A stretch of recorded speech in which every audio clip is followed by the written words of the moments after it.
Sadio Mane was once a guaranteed Liverpool legend, but now his place among the greats is in doubt. He's handled his exit terribly, and his desperation to join Bayern leaves a bitter taste. Stay tuned by subscribing to our channel to get all the sports updates. When Sadio Mane equalised against Wolves on the final day of the Premier League season, it looked as though his goal on the way to a dramatic title win would be another chapter in his remarkable Anfield story. We all know how it eventually played out. Manchester City pipped Jurgen Klopp's side to the title by a single point after their remarkable comeback against Aston Villa. Less than 3 weeks have passed since that fleeting moment when the quadruple was still possible, and Mane looked on course to cement his status as one of the iconic figures in Liverpool history. Mane, just days before the Champions League final, set alarm bells off when he promised to give some answers about his future after the game in Paris. As soon as those words came out of his mouth, it was clear that he wanted to leave. If he was happy on Merseyside, then he would have stayed silent and signed a new deal. It is no secret that his contract, like Mohamed Salah's, is due to expire next summer. But there was always a sense that Mane would eventually commit the twilight years of his career to Jurgen Klopp. But the feeling around Liverpool after the Real Madrid defeat went from dejection to devastation when news broke less than 24 hours after the full-time whistle that Mane wanted to bring his 6-year stay to an end. He cited his desire for a new challenge as the reason behind wanting to leave, and Bayern Munich immediately emerged as the most likely destination. Liverpool will rightly hold firm for a figure that reflects Mane's standing in world football, but it seems inevitable that the Germans will pay it and he will leave. Wanting a fresh start after winning everything possible in English football is absolutely fine. Nobody can deny Mane that. He deserves everything that comes his way after years of playing at the peak of his powers. Before Virgil van Dijk,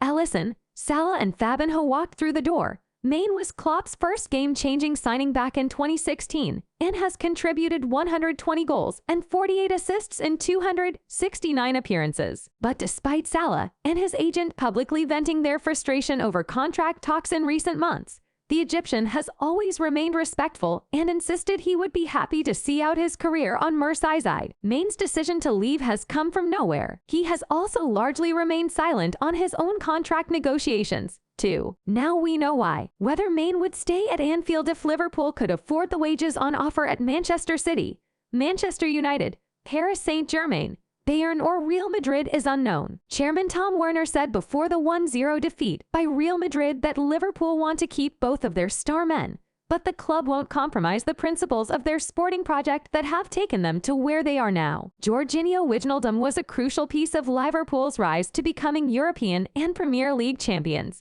but he was allowed to leave last summer after failing to agree a new deal. Salah has insisted he will be at Liverpool next season, but the club and player are no closer to agreeing terms on a new deal. Losing both inside 12 months would be a huge blow to Klopp. Things are not gloomy at Anfield, though. Far from it. Salah was the Premier League's Golden Boot winner. The January arrival of Luis Diaz has already added a new dimension to Liverpool's attack, and Diogo Jota's goal-scoring record is outrageous. The future is also bright with Harvey Elliott and Fabio Carvalho ready to make their mark on the first team next season. But Mane's exit, and the fact that Roberto Firmino's powers are waning, will no doubt force Liverpool into the transfer market for a forward, particularly with Divock Origi leaving and Takumi Minamino also expected to go. Completing the signing of £85 million rated Darwin Nunes from Benfica, providing he transfers his red-hot form in Portugal to the Premier League, will help soften the blow of losing Mane. Klopp and Liverpool's recruitment department, now led by new sporting director Julian Ward, have proven time and time again that they know how to get it right in the transfer market. Now we must hope that Nunes is the right man to take Mane's place in the front line and hopefully steal his spot in the pantheon of Liverpool legends that once looked set to be his.